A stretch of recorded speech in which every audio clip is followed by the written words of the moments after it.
भव्य आत्माओं, बात है समर्पण की, यह बात है सम्यक दर्शन की। यदि हमारा समर्पण देव शास्त्र गुरु के चरणों में हो जाए तो सम्यक हो जाए। मगर ये जीव अनादिकाल से बेसहारा है, असहाय है, पराधीन है, और ये अनंत काल से सारे खोज रहा है। जब ये भूख से टूटता है, भोजन का सारा खोजता है। जब प्यास से टूटता है, पानी का सारा खोजता है। और जब कमर से टूटता है तो लठिया का, खटिया का, दीवार का सारा खोजता है। अर्थात ये पूरा जीवन सहारों में निकल गया। कभी लठिया को सहारा बनाया, कभी बोटी को सहारा बनाया, कभी कोठी को सहारा बनाया, और एक दिन इस संसार से जब कूच किया, जब बिल्कुल बेसहारा होकर निकल गया। और जब भी चार कंधों को सहारा बनाया। आचार्य कहते हैं अभी सहारे की खोज बंद नहीं हुई। जब मरघट में पहुंचा, जब भी सहारा खोजता है कोई चिता पे लिटा दे।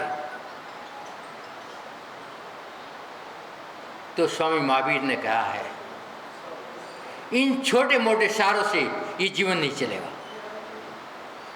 जीवन के लिए एक मजबूत सहारा चाहिए। व्यवहारिक दृष्टि से 5 परमेष्टि मजबूत सहारे हैं, और निश्चित दृष्टि से मैं स्वयं अपना सहारा हूं। एक बार स्वामी महावीर ने अपना सहारा स्वयं को बनाया। आज 3 लोक के नाथ हैं।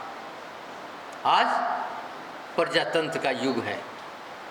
हमेशा अन्य अन्य को वोट देते रहे हो, मगर कभी अपने आप को वोट दिया नहीं दिया।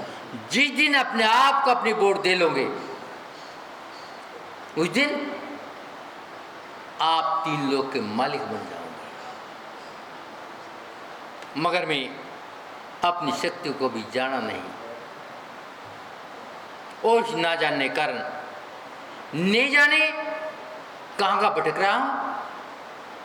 कल मैंने मछली का उदाहरण दिया था और मुर्दे का उदाहरण दिया था।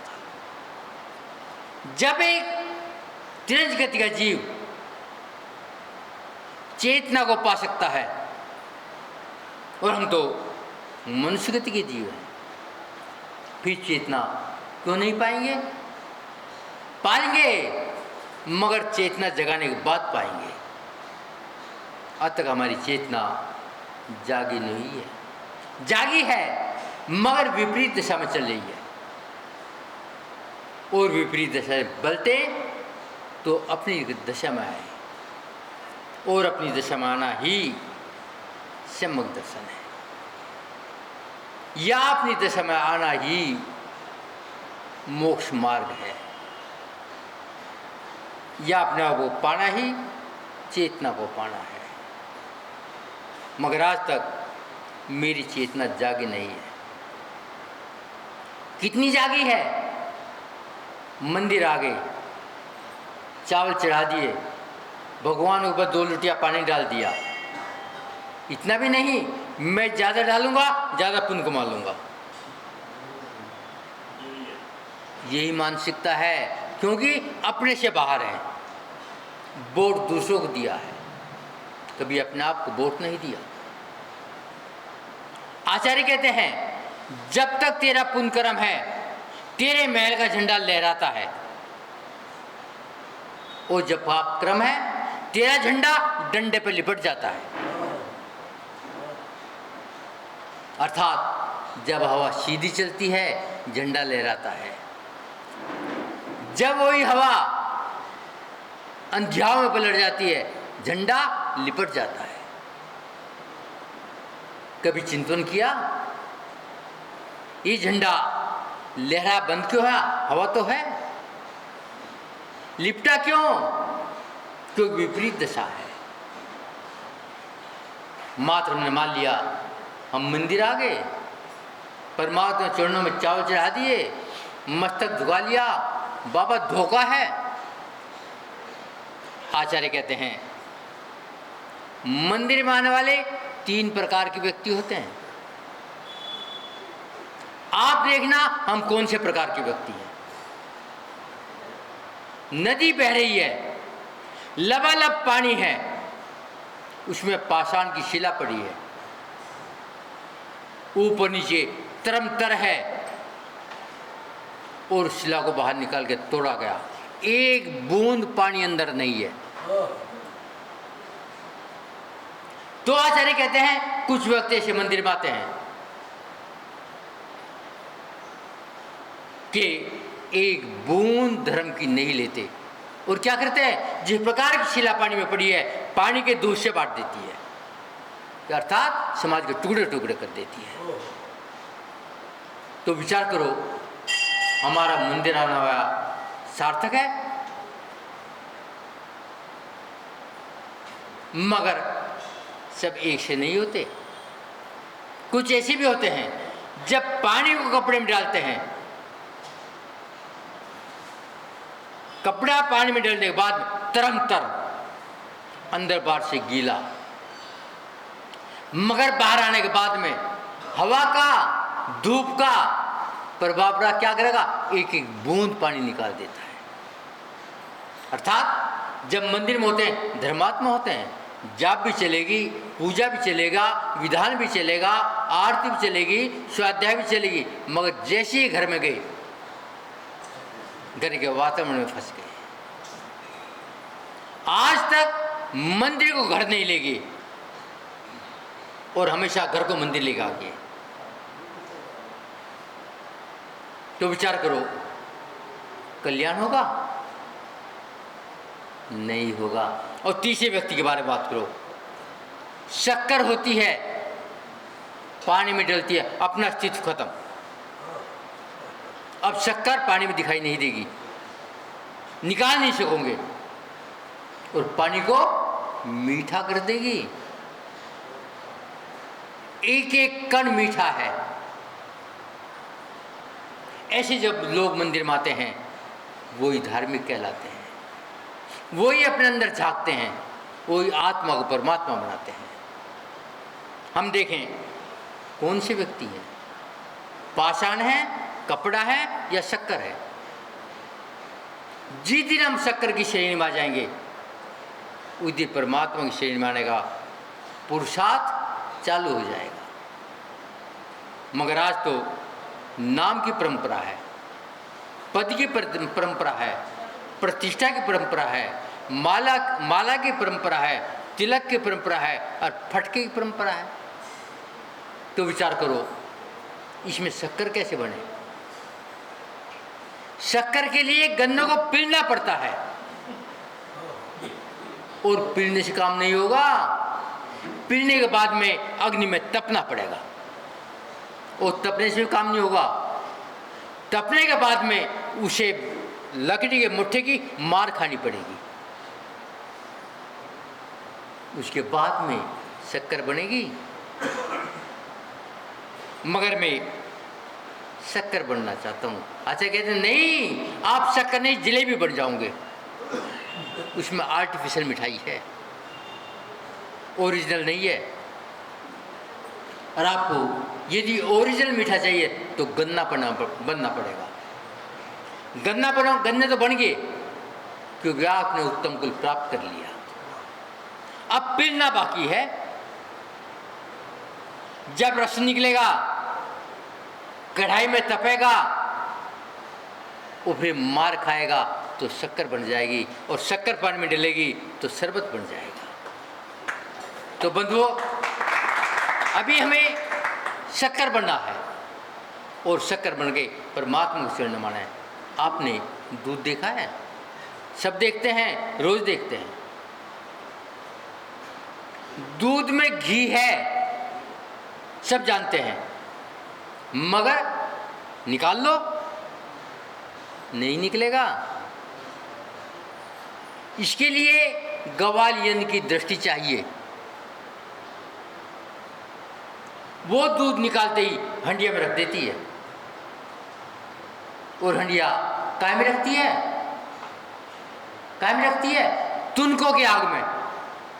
कोयले की आग में नहीं रखती, गैस की आग में नहीं रखती। तुनको की आग में क्यों रखती है? क्योंकि मलाई मोटी आएगी, दूध का एक कण निकाल देगी। कोलों में, गैस में मलाई मोटी नहीं आएगी। आचार्य भी कहते हैं जिस दिन तो अपने आप को तुड़के में रखेगा, अब मेरा कुछ भी अस्तित्व नहीं है। अस्तित्व किसका? इस आत्मा चेतन का अस्तित्व है,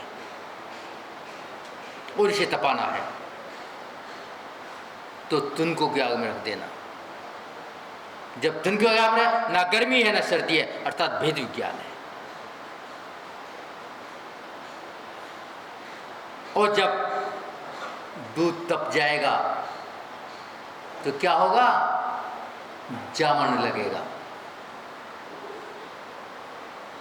वो जामन लगते ही दही नहीं बनेगी। अब ना दूध है ना दही है। दही बनने के लिए 5, 7, 10 घंटे लगे चाहिए। वो दही बनने के बाद में रेही की मार खानी पड़ेगी। एक एक कण बिखर जाएगा, और बिखरने के बाद नवनीत निकलेगा। मगर घी नहीं निकला, नवनीत निकला है। अब नवनीत को तपना पड़ेगा। आचार्य कहते हैं अभी तो दूध है, अब दूध को तपा ले, अर्थात वास्तविकता जान जा तू कौन है, और फिर जामन लगा ले, अर्थात संस्कार डाल ले। मेरे संसार सिद्धत्व के हैं। जब सिद्धत्व के संस्कार डल जाएंगे तो सिद्ध बनना शुरू हो जाएगा। और क्या बन जाएगा? देही बन जाएगी। देही किसे कहते हैं? अर्थात मुनि बन जाएगा। अब क्या करना है? रेही की मार खानी है। आत्मा अलग, शरीर से मेरा संबंध नहीं है। पड़े गर्मी, पड़े सर्दी, क्योंकि आत्मा मैं हूं, और आत्मा को गर्मी सर्दी लगती नहीं। और जब भेद विज्ञान हो जाएगा, रेही की मार खा लेना, शुद्ध जाएगा और मक्खन बन जाएगा। और मक्खन बनने के लिए घी के लिए 3 चीज चाहिए। क्या? पात्र, अग्नि और मक्खन। एक चीज के अभाव में आप घी बना के दिखाओ। यदि पात्र नहीं है, मक्खन को अग्नि पे डाल दो, मक्खन ही खत्म। मक्खन है, पात्र है, अग्नि नहीं है, तो घी बन जाएगा। और यदि अग्नि भी है, पात्र भी, मक्खन ही नहीं है, तो आचार्य कहते हैं आत्मा को परमात्मा बनाने के लिए 3 चीज चाहिए। सम्यक दर्शन, सम्यक ज्ञान और सम्यक चर्चा चाहिए। जब तक मक्खन नहीं बनेगा, मतलब घी नहीं बनेगा, जब तक आत्मा परमात्मा नहीं बनेगी। मगर आज तक ध्यान दिया कहाँ? अब तो ध्यान कहाँ गया है? अभी तो नमक कम है, मिर्ची ज़्यादा है, चाय ठंडी है, दूध में मिठाई नहीं है, रबड़ी पतली है, खीर में काजू नहीं है। अर्थात अभी बाहरी हमारी दृष्टि है, अभी तो परमात्मा को देखने का भाव ही नहीं है। आचार्य कहते हैं विचार करो, आप कौन हो? मंदिर में आए हो, कौन हो? जानते हो या मैं ही बताऊं? मैं ही बताऊं। एक भक्त मंदिर में रोज आता, 4 घंटे लगाता, आता, स्वाध्याय करता, पूजा करता, आरती करता, जाप करता और भगवान को नारियल चढ़ाता, नहीं जाने कितना कितना 4 घंटे रोज लगाता। और आपने कह दिया बहुत धर्मात्मा लड़का है, उपाधि दे दी, इतना काम करता है, महान धर्मात्मा। लेकिन आज वो बालक आया, पूरे 4 से 4 घंटे लगा दिए, पूरी किया करी और बाहर निकला, भगवान को देने लगा गाली, महावीर भगवान को गाली देने लगा। लोग मंदिर से बाहर आए, क्या हो गया? अभी तो पूजा करी थी, आरती करी थी, जाप करी थी, स्वाध्याय करी थी, नहीं जाने क्या कह रहा, अब गाली क्यों दे रहा है? मैंने सोचा था भगवान मेरा ध्यान रखते हैं, और 12 चप्पल ही चोरी हो गई।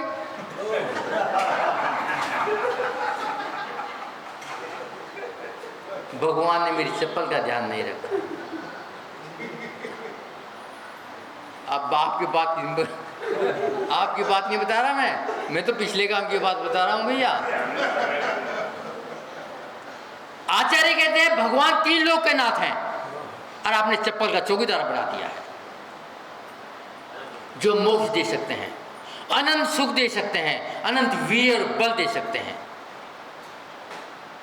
आप चौकीदार बनाना चाहते हैं, नहीं बनाया, क्योंकि आपने अपने आप को घी नहीं बनाया। आपने दूध देखा है, दूध के अंदर घी नहीं देखा। ये दूध के अंदर घी देख लेते तो ये नीति ना होती। विचार करो,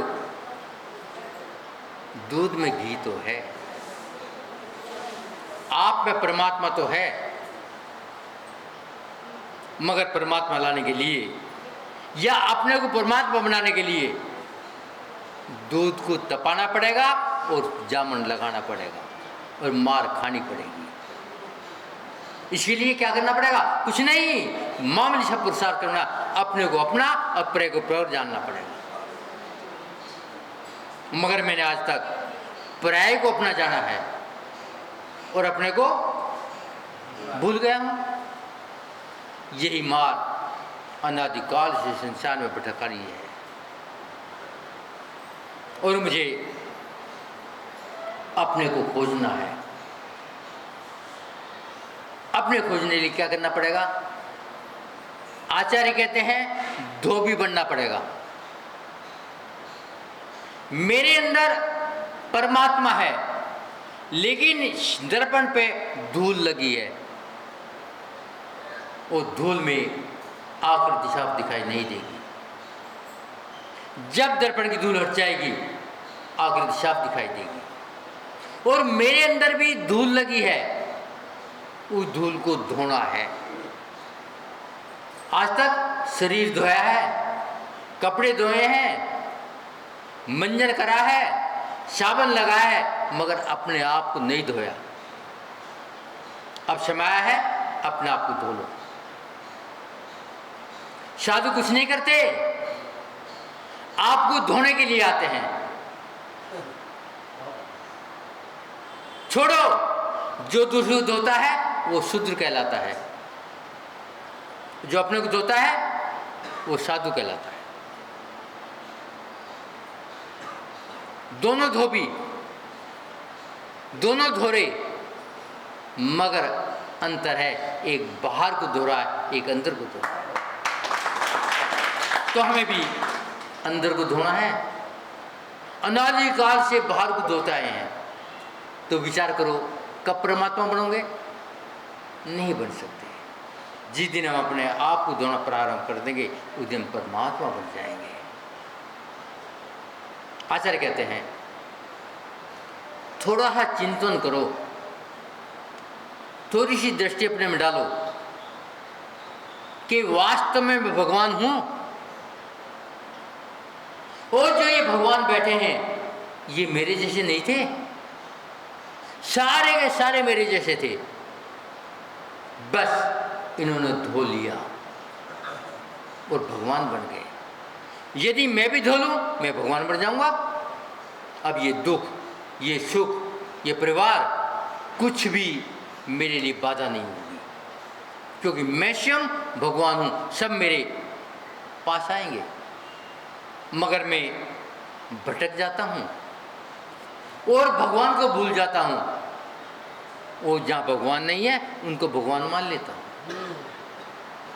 अर्थात दूध में जामन लगाया मगर मथ नहीं करा, दही सड़ जाएगी और वो दही मक्खन नहीं बनाएगी, दुर्गंध आएगी, फेंकोगे गाय भी नहीं खाएगी। दूध तो वही था, जामन भी लगा था मगर जामन नकली लगा। यदि जामन सिद्ध भगवान का लग जाता, 5 परमेश्वर का लग जाता, तुम परमात्मा बन जाते, मगर हम नहीं लगा सके। आचार्य कहते हैं विचार करो, एक बार एक व्यापारी व्यापार करने के लिए अपने गांव से दूसरे गांव में गया। उस समय सवारी का अभाव था, सारे काम बैलगाड़ी से या घोड़े से होते थे। वो व्यापारी घोड़े पे बैठा, वो चल पड़ा। रास्ता लंबा था, रास्ते में रात पड़ी। व्यापारी सोचता है आराम कर लो, पड़ाव डाल लो। उस व्यापारी ने एक पड़ाव एक सराय में डाल लिया। सराय कह दो, धर्मशाला कह दो। और प्रातःकाल उठा, दूसरे गांव में जाने के लिए सोचा यहीं नहा लो, यहीं धो लो, यहीं थोड़ा खा पी लो, फिर लंबा चलेंगे। उस जमाने में बाजार नहीं होते थे, आपस में ही ले दे के काम करते थे। और हमारे बुजुर्गों ने देखा भी होगा, आपस में ले दे के काम कर लेते थे। तो व्यापारी नहा धोया, एक पड़ोसी घर में गया, जय जी ने कर लिया और क्या भैया मैं परदेशी हूँ, व्यापार के लिए बाहर जा रहा हूँ, आप मेरी थोड़ी सहायता कर दो कि मुझे थोड़ा दूध दे दो, मेरे लिए दूध की व्यवस्था करवा दो। पड़ोसी भला था, क्या ठीक है मैं तेरे दूध की व्यवस्था करवाता हूँ। और उस व्यापारी ने एक सोने का पात्र उस पड़ोसी को दूध के लिए दे दिया और थोड़ा सा द्रव दे दिया। कुछ देर बाद पड़ोसी दूध लेकर के व्यापारी के पास पा गया, लो भैया दूध लो। व्यापारी ने दूध लिया, धन्यवाद कहा और कहा भैया एक बात तो बताओ, मैंने दूध के लिए सोने का पात्र दिया था और तूने दूध मिट्टी के कुल्हड़ में दिया, मेरे सोने का पात्र का क्या हुआ? क्या हुआ आप बताओ। उसने बेईमानी करी होगी, क्या कहोगे? हैं? बढ़िया हो ना, उल्टी उल्टी सोचोगे। इतना कहते ही पड़ोसी क्रोध आ गया, अब ज्यादा शाना मत बनना, ये मिट्टी और सोने के परत मत लेना, यदि ज्यादा बोलेगा तेरा घोड़ा गधा हो जाएगा। अब वो व्यापारी कहता है ये गांव रहने के योग्य नहीं है, चलो हमें नहीं पीना दूध, नहीं करना नाश्ता, आगे करेंगे। वो नीचे देखा घोड़ा है ही नहीं, गधा बंधा है। अब व्यापारी सोचता है मेरे सोने का पात्र मिट्टी का कुल्हड़ बन गया और घोड़ा गधा बना, कैसे हो गया? आप जिसे तो कहते हैं वही बेईमान था, मगर आचार्य नहीं मानते। आचार्य क्या कहते हैं, तुझे भी सोने के रूप में, सोने के पात्र के रूप में ये शरीर मिला था, और तूने अनजान हाथों में अपनी स्वर्ण की क्या सौंप दी। जिस प्रकार के व्यापारी ने अनजान हाथ में स्वर्ण का पात्र सौंप दिया था, और वो एक घोड़ा मिट्टी में लेट गया, अर्थात भोगों में लेट गए। अब विचार करो, ये सोने का पात्र रहेगा या मिट्टी का कुल्हड़ बनेगा? तुम्हारा घोड़ा काहे के लिए मिला था? अकाप पंच परमेष्टि की पूजा करना, भगवान की आरती करना, भगवान का अभिषेक करना, मुंह में अभक्ष मत डालना, रात्रि में मत डालना। लेकिन क्या करा? गधा सब खाओ। आपको मालूम है, गधा जब घास खाएगा मिट्टी को उखाड़ कर खाएगा, जड़ से फाड़ लेगा, और गाय जब घास खाएगी ऊपर का तोड़ के खाएगी, जड़ से कभी नहीं निकालेगी। आप कौन बने हो? गधे बने हो। आपको नहीं कह रहा वैसे मैं, हाँ भैया अभी तो मुझे रुकना है तुम्हारे यहाँ। मतलब हमने अपनी नेचर मनुष्य प्रिया पाने के बाद में गधे की बना ली है। वो गधे की नेचर में घी नहीं बनेगा। जब हमें शरीर मिला था सिद्धिला की यात्रा के लिए, इस शरीर को परमात्मा बनाने के लिए, हमने क्या करा? सोने का कुल्हड़, सोने का पात्र मिट्टी का कुल्हड़ बना दिया। आचार्य कहते हैं अभी कुछ नहीं बिगड़ा, अभी तेरे शरीर में ताकत है। आज जब जाग जाए, जब सवेरा, अपने को जगा ले और अपने आप को पंच परमेष्ठ के चरणों में समर्पण दे दे। और जब समर्पण दे देगा, जब भी परमात्मा बनना प्रारंभ हो जाएगा। अभी दूध खराब नहीं हुआ, 48 मिनट के बाद खराब होगा। अभी समय है, गर्म कर ले। वो गर्म करके जामन लगा ले, अर्थात परमात्मा के संस्कार दे ले। और संस्कार देने के बाद में क्या हो जाएगा? देही बन जाएगी, मथ ले। और फिर घी बना ले। घी में और दूध में बहुत अंतर है, भाव में भी अंतर है, और उसके परिणाम में भी अंतर है। तपे घी में आप अपनी आकृति देख लोगे, और तपे दूध में देख लोगे क्या?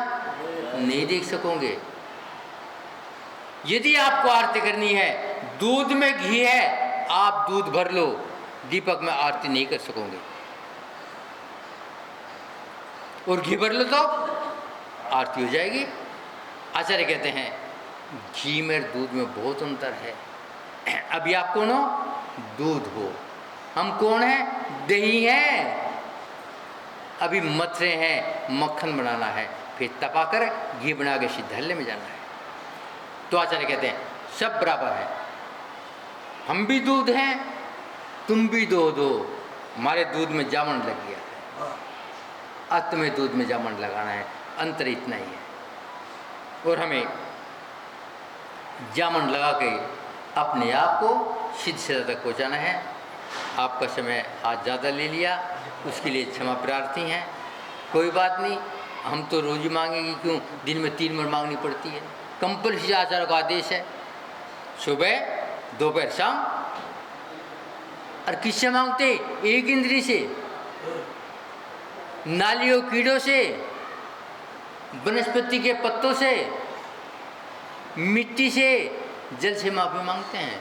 और आप तो मानव देवता हो, सिद्ध बनने वाले हो, मनुष्य प्रिय के जीव हो, उत्तम कुल में जन्म लिया है, तुम तो महान हो, तुम्हारे से मांग ले तो कोई बात ही नहीं है।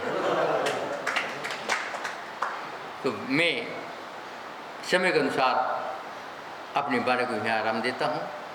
ओम शांति।